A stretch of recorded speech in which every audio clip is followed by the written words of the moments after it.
Hi, friend. I'm really glad you're here today. Why don't you get settled and find a quiet, comfy spot? Wrap yourself in a blanket if you'd like, and take a deep breath. This little story is made just for you and for everyone.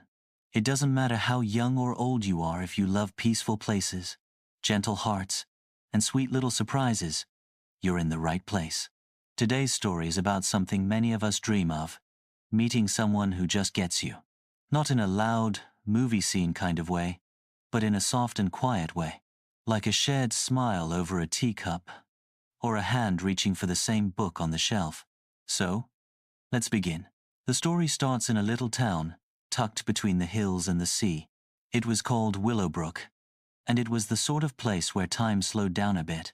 There were flower boxes in every window, cobblestone paths that wound through sleepy gardens, and birds that sang in the early morning like they were greeting old friends.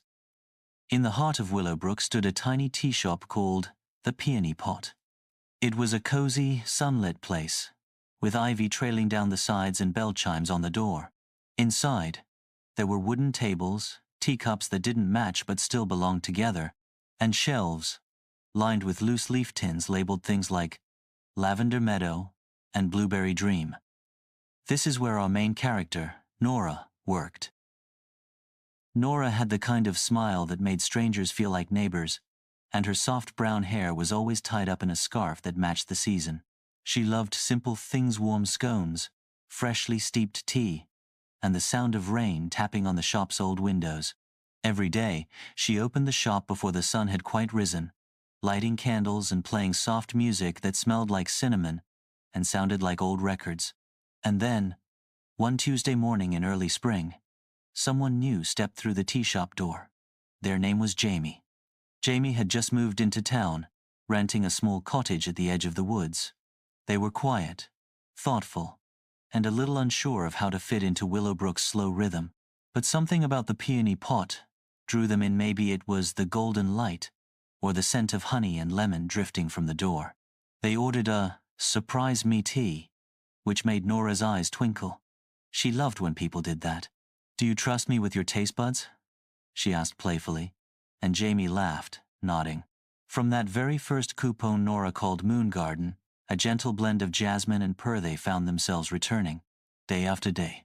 By the third visit, Jamie started coming in before the shop officially opened. Nora would wave them in through the side door, while setting up the chairs on the patio. Sometimes she'd pour them a steaming cup before they even asked, sliding it across the table with a gentle, "Thought you might like this today." And Jamie, well, they started bringing little things in return. A poem tucked inside a napkin, a wildflower from the walk over, a tiny wooden charm shaped like a teacup, carved by hand. Neither of them said anything about what was happening. Not really. But there was a quiet understanding, a warmth that didn't need words. Sometimes they'd sit together in the back garden behind the shop, where honeysuckle climbed the fence and bees buzzed lazily in the sunshine. Jamie would bring a sketchbook, and Nora would sip tea, reading aloud from a well-loved novel. Other times they just listened to the birds and let the silence between them say everything. One rainy afternoon, when thunder rumbled far away and the teacups clinked softly as Nora dried them with a towel, Jamie finally spoke. "You make this place feel like home." Nora paused, her hands still wrapped in the soft cloth. She looked at them, really looked, and her heart felt like a candle flickering to life. "I think you might have always belonged here," she whispered. They smiled at each other, the kind of smile that carries 1,000 stories.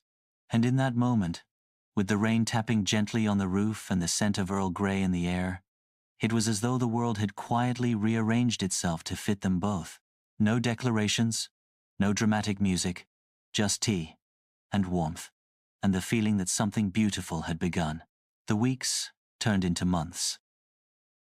Spring gave way to summer, and Willowbrook bloomed in full windows open, gardens alive with butterflies, and golden sun dappling through the trees.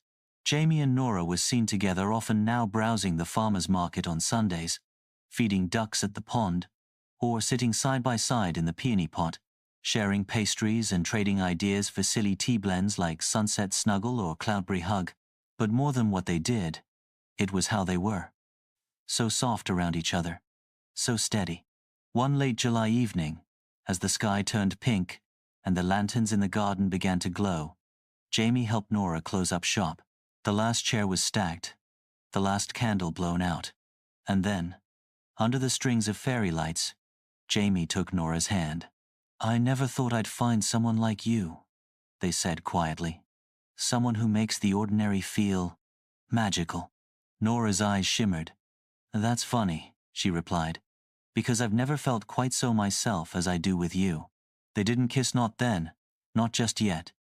But they held hands as the stars blinked on above Willowbrook, and in the hush of the evening they just stayed there, together.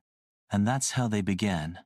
Not with fireworks, not with grand gestures, but with little cups of tea, with shared silences and soft glances, with the slow, gentle blooming of something real.